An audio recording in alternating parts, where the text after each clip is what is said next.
Hello everybody, welcome.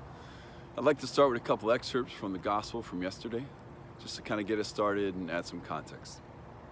Jesus says to his disciples, he says to his students, "The kingdom of heaven is like a treasure buried in a field. The kingdom of heaven is like a merchant searching for fine pearls. And again, the kingdom of heaven is like a net thrown into the sea, which collects fish of every kind." So the kingdom of heaven is like a treasure, it's like a pearl, it's like a net. Last week, it was like a sower, mustard seed, yeast, wheats, and weeds. All these metaphors, all these images connecting us to nature. What are they leading us to? I think they're leading us to discover. Not something new, that's not discovering, but seeing something that was already there. We just didn't recognize it. We just didn't understand it. For some reason, we weren't able to see it yet. The problem I have with these stories is they can imply that we have to look outside to find our treasure. That all we have to do is keep looking and eventually it will come. We will find our pearl, we will get the big catch, we will find that treasure. This way of thinking feeds right into our consumeristic selves. It feeds into thinking of our economy, the marketing directors in the world, even our philosophy of our technology-driven society. It suggests that we can buy fulfillment. We can buy happiness, we can even find the kingdom. But that's wrong, or at least I think it's incomplete. It's too simple, it's too surface, too small, too much of an initial reaction or initial read. There has to be more. There's always more in these parables. I think Jesus is calling us not to look out, but to look in.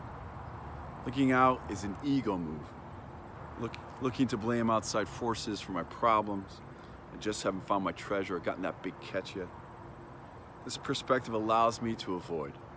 It allows me to avoid looking in, to see my own garbage and doing the needed work, the soul searching, to get that garbage out of the way so I can see what's right before me, what's right in front of my eyes. Think kingdom of heaven. Its treasure lies within, internally, not externally. They're found by looking in, not looking out, by introspection, by contemplation. Right? We've all heard this before. The answers to life's questions lie within. You have everything you need. Or what Augustine said, you were with me all along, but I was in my external, I was far from you. Or even Dorothy, there's no place like home, there's no place like home, there's no place like home. It was right there.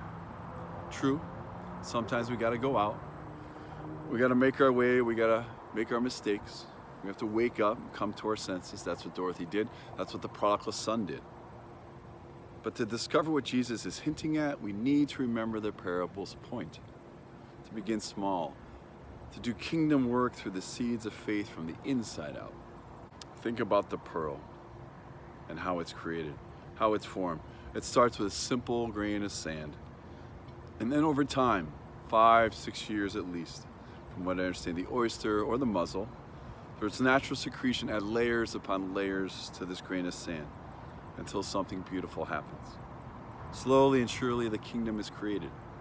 It grows, it's given form and wonder from the inside out, and that's where the treasure lies. It's not a one-time thing or something I can buy or just do or find one day. The farmer's out there working, turning over his feed. The fisherman is at his daily task. The merchant is doing the little things. The pearl is unfolding over time. So it's true, we work with grace. We work with God's grace. But it generates a kingdom of heaven from the inside out.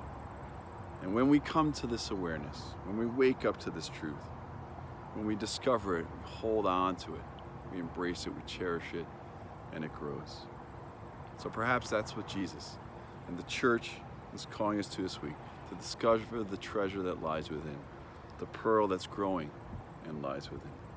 Happy discovering, everybody. Peace.